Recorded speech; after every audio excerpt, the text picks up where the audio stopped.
A gente impôs aqui, ordenou a permanência da presença do nosso Josias Teófilo, que vai poder seguir agregando aqui nos comentários, sem passar na frente da câmera aqui, por favor, pelo amor que você tenha a Deus. Mas olha só, pessoal, com toda a seriedade que o próximo tema merece, virando a página aqui, eu quero voltar a falar sobre a escalada bizarra da tensão, absolutamente crescente na Venezuela e ali no entorno da região, após o envio dos navios de guerra dos Estados Unidos às águas ali já venezuelanas, né? Já num território que classificaria como ali circunscrito, assim, maritimamente falando, já podem ser consideradas águas venezuelanas. Agora, o presidente americano Donald Trump diz que usará todo o poder contra Maduro. O que isso significa na prática, a gente ainda não sabe. Mas, de qualquer forma, os Estados Unidos já disse na figura do seu secretário de Estado, Marco Rubio, e o seu presidente, que não reconhecem o narcoditador Nicolás Maduro como representante legítimo da Venezuela, que sim é um chefe de um cartel, o cartel dos sóis, ou cartel de los soles, que segue enviando, enfim, verdadeira inundação de drogas rumo ao território americano há muito, muito tempo, e que eles atribuem à morte de diversos americanos e ali as garras do narcotráfico entrando nos Estados Unidos. E a gente está de volta também agora sim, pontualmente, para todo mundo que está nos ouvindo também, pela rede Jovem Pan de Rádio, diretamente com Eliseu Caetano, nos Estados Unidos, para falar sobre a ofensiva americana militar ali no Mar do Caribe, né, Eliseu? Pergunta que não quer calar. E agora, o Maduro faz o quê? Pelo visto, já vai mobilizando ali mais de 4 milhões ali do exército paramilitar dele. E agora eu quero entender o seguinte, porque, ao que tudo indica, o governo americano já gastou algo no montante de 800 milhões de dólares só nessa investida no Mar do Caribe. A gente pode imaginar que Marco Rubio e Donald Trump não estão gastando essa grana toda apenas para apreciar as belas águas do Bahamas e de Turks and Caicos, né? Muito pelo contrário, parece que algo tende a acontecer. Qual é a tua visão? Salve, salve, André Marinho. Muito bom dia para você, para os nossos colegas debatedores e, claro, para todo mundo que acompanha o Morning Show. A gente fala ao vivo, direto dos Estados Unidos, 10 horas da manhã, com 27 minutos neste momento aqui na costa leste americana. A equipe de reportagem da Jovem Pan nos Estados Unidos segue acompanhando desde lá de trás essa situação, porque tudo começou, e aí a gente precisa recapitular, quando os Estados Unidos transformaram alguns grupos criminosos de diversos países do mundo em organizações terroristas. Isso deu aos Estados Unidos o poder de fazer incursões como essa, que a gente vai começar a ver já nas próximas horas lá na Venezuela. Porque, de acordo com a lei antiterrorismo daqui, dos Estados Unidos, o país tem autonomia para entrar, né, em situações como essa de confronto, de quase confronto, e fazer operações, seja por ar, por terra ou por mar, em qualquer país que esteja envolvido diretamente nessa questão da segurança nacional americana. E aí é que entra a Venezuela como o primeiro país dessa lista. Então, diversos grupos criminosos venezuelanos foram colocados na lista de terrorista, incluindo o presidente do país, Nicolás Maduro, sendo ali, segundo os Estados Unidos, o grande líder de uma das maiores organizações de narcotráfico daquele país. Então, essa é a situação. Agora vamos para o hoje, né? Porque a gente está acompanhando desde o início, como eu disse, mas hoje é um dia de muita tensão, especialmente lá na Venezuela. Os militares americanos ainda não chegaram ao território da Venezuela, tá? É importante a gente falar isso. Estava agora aqui fazendo uma busca, conversando com colegas jornalistas que também estão nessa cobertura especial sobre a escalada da tensão entre Estados Unidos e Venezuela. Então, os militares ainda não chegaram à Venezuela, mas, de acordo com relatórios recentes, os destroyers da Marinha dos Estados Unidos e cerca de 4 mil marinheiros e fuzileiros navais já estão sendo posicionados em águas internacionais próximos ali à costa da Venezuela, como parte de uma operação antinarcóticos anunciada pelo governo Trump. Eles devem chegar, de acordo com as expectativas, nas próximas horas, Marinho. Ontem, dia 19 de agosto, falava-se numa estimativa de 36 horas até a chegada desses militares a esses lugares onde eles ficarão posicionados. Portanto, entre hoje e amanhã, mais tardar, os militares devem estar lá, né, sem indícios de entrada, portanto, até o momento, ressaltando de novo, viu? O foco, de acordo com a Casa Branca, é patrulhar águas internacionais para combater cartéis de drogas, incluindo aí o cartel do qual Nicolás Maduro é o grande líder, de acordo com o Serviço de Inteligência dos Estados Unidos. Isso faz parte, vale lembrar também, de uma escalada maior, né? Com ativos adicionais, como, por exemplo, aviões P-8 de vigilância e até mesmo um submarino de ataque, que já estão em regiões próximas da Venezuela. O clima lá, neste momento, é de extrema tensão, com um potencial para confronto, uma vez que há trocas de ameaças, né? Os Estados Unidos classificam Maduro como um presidente não legítimo e afirmam estar preparados para usar todos os elementos de poder americano contra o fluxo de drogas, enquanto a Venezuela vê isso como uma ameaça imperialista. Essa afirmação que você falou aí há pouco, Marinho, dizendo, olha, os Estados Unidos podem usar toda a força que tem nesse combate específico contra a Venezuela, foi dada ontem, já no final da tarde, início da noite, pela secretária de comunicação da Casa Branca, Carolina Levitt.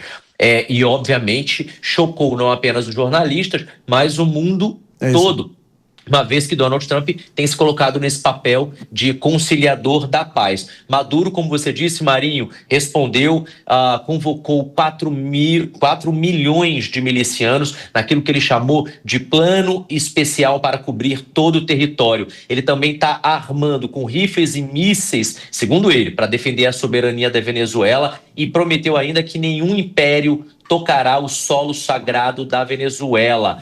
Esses rifles e mísseis que eu falei que ele está doando, está sendo dado para milícias camponesas, Marinho, e também milícias operárias. Ou seja, já há toda uma operação de guerra lá na Venezuela, há uma operação de guerra americana também em curso, e os analistas por aqui estão vendo um impasse armado, mas sem invasão iminente. Seria, de acordo com os analistas políticos, Marinho, mais uma demonstração de força para pressionar por mudanças do regime ou até mesmo capturar Maduro, né? Vale lembrar que os Estados Unidos estão oferecendo uma recompensa aí de 50 milhões de dólares por quem der informações que levem à captura de Maduro. Agora, vamos para a Venezuela. Só para a gente fechar aqui rapidinho, o Marinho, eu fui ver alguns sites lá da Venezuela e eles estão todos enfatizando as sanções dos Estados Unidos como raiz da crise e estão vendo essa mobilização de Maduro como uma resistência popular. Essa é a análise dos sites. Já vimos esse filme antes, é sempre o mesmo playbook, né? A mesma ladainha de sempre, de tentando colocar a resistência civil, enfim, dos pobres e oprimidos contra a rapina imperialista yankee. Enfim, o passado deixa lições, a gente vai estar repercutindo com a bancada agora. Obrigado aí pelo panorama completo, informações precisas de Eliseu Caetano. Obrigado. José Teófilo, isso me lembra muito, ali no ano de 1989, George Bush pai, então presidente, junto com Mikhail Gorbachev ali na União Soviética, quando os dois basicamente concordaram em classificar o regime da Romênia em 89 e também do Panamá em 89, um mais próximo dos Estados Unidos geograficamente, outro mais próximo da Rússia geograficamente, como ilegítimos, ou seja, tomados por organizações criminosas e assim justificando uma invasão. Eu acho que é difícil invadirem de fato a Venezuela, não é um país exatamente geograficamente amistoso ou propício para isso, mas desarticular internamente o já decrépito Maduro, acho que pode até ser algo relativamente fácil. Qual é a sua expectativa? Olha só, tem um dilema aí para o Trump, que é o seguinte, ele foi eleito com a ideia mais isolacionista, né? Então, inclusive essa coisa da imigração, e o que diferencia a nova direita americana da velha direita, que é Bush e Trump, é que ele é contra a intervenção, ele se elegeu falando contra a intervenção americana em outros países, essa ideia de sair distribuindo... Intervenção prolongada, né? Distribuindo democracia por aí, pelo mundo, né? Que deu muitos problemas. Por exemplo, derrubaram no Iraque e aí veio o Estado Islâmico. Então, mas o fato é o seguinte, a situação está escalando com a Venezuela, né? E esses indícios todos dão que eles podem agir contra Maduro diretamente. E uma vez que eles agem contra Maduro, vão fazer o quê? Vão invadir os Estados Unidos? Não. Então, é uma situação muito complicada Mas Maduro está dando sinais de enfraquecimento cada vez maior. E o enfraquecimento não é por causa da situação do povo, porque quanto mais pobre, miserável está o povo, mais enfraquecido ele está. Então, a ditadura se fortalece com a miséria, a pobreza e a falta de acesso a bens, etc., que está acontecendo na Venezuela. Ele só se fortalece com isso. Mas com oposição como a Donald Trump, e Trump também está agindo, olha, desde que ele tentaram matá-lo, né? Ele voltou, o segundo mandato dele é importantíssimo, porque ele voltou com tudo. Ele quase morreu, evidentemente, e ele sabe que ele não tem muito mais tempo. Eu tendo a concordar com essa análise. Eu acho que é o instinto de sobrevivência dele, né? Aquela sensação de escapei por pouco, agora eu vou passar o trator, né? De qualquer modo, quero te ouvir, Mano Ferreira, porque eu não sei se eu concordo com essa análise do Josias, né, em relação ao povo venezuelano. Claro, pobres, oprimidos, humilhados há muito, muito tempo, mas a gente já vê movimentos ali, enfim, orgânicos, espontâneos, de estátuas de Hugo Chávez sendo tombadas, e essa revolta popular, talvez sendo essa desarticulação interna, seja exatamente causada ali, ou seja, vai ruir por dentro o regime Maduro, dada a revolta nas ruas, né? Veja, o povo venezuelano não aguenta mais a ditadura, né? E isso ficou muito claro, inclusive na eleição, que precisou ser fraudada pelo regime para que se mantivessem, né? O ritual das urnas era um teatro para tentar dar um verniz de legitimidade a uma ditadura assassina e criminosa. Não conseguiram sequer isso, porque perderam de forma avassaladora a eleição. Mas, infelizmente, o que a gente viu desde então, apesar de muita gente ter tido a expectativa de que aquela eleição seria uma inflexão para o fim do regime, o que a gente tem visto é um embrutecimento do regime, né? A gente tem visto Maduro conseguir permanecer, infelizmente. Eu falo isso com muita tristeza. O que eu acho que todos nós desejamos é o fim da ditadura venezuelana, mas eu acho que a gente está mais diante de um teatro, de uma movimentação para mostrar que, olha, estamos fazendo algo, do que efetivamente do fim iminente do regime. Espero estar errado, mas acho que estamos vendo apenas um teatro. São sanções, tropas militares mobilizadas e recompensas milionárias na cabeça não só do Maduro, mas também do Diosdado Cabello, que é um dos principais capangas dele, o Padrino, que é capanga dele também. Então, realmente, o cerco está fechando. Parece que é questão não mais de si, mas de quando o regime desse narco-ditador vai ruir. A ver, também já tivemos aqui antes, né, mano? Então, o teu ceticismo é válido. De qualquer forma, a gente vai partir para um rápido break só para quem está nos ouvindo pela rede Jovem Pan de rádio. O Morning Show volta para vocês já já. A gente segue adiante, minha diretora Helena. Só um detalhe nesse ponto, que só um breve comentário da hoje na Câmara dos Deputados, o assessor, na verdade, especial da Presidência da República, ex-ministro Celso, ele acabou falando que... Celso Amorim. Celso Amorim. Nos preocupa a presença de barcos de guerra muito próximos da costa da Venezuela. O presidente da Colômbia, Petro, também já deu indícios que está vendo isso com preocupação, que isso poderia levar a um confronto na América Latina. Então, algo que parecia improvável em termos de intervenção dos Estados Unidos, na cabeça de algumas pessoas já se torna mais possível e até mesmo provável. E aí, só um contexto preocupante, tem uma apuração da Folha de São Paulo, Marinho, que mostra que o exército americano cancelou a participação em eventos das Forças Armadas Brasileiras em julho, e a Operação Formosa, que é uma das principais operações de treino, né, da interoperabilidade das nossas três forças, né? O momento em que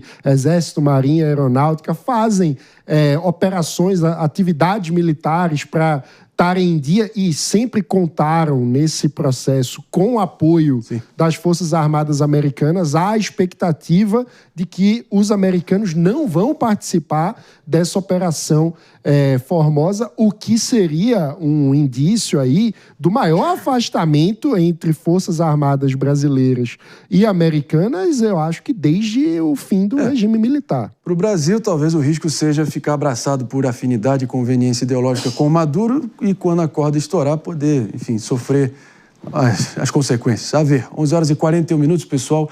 Eu quero trazer aqui, voltar para o mundo cão, literalmente, trocadilho intencional.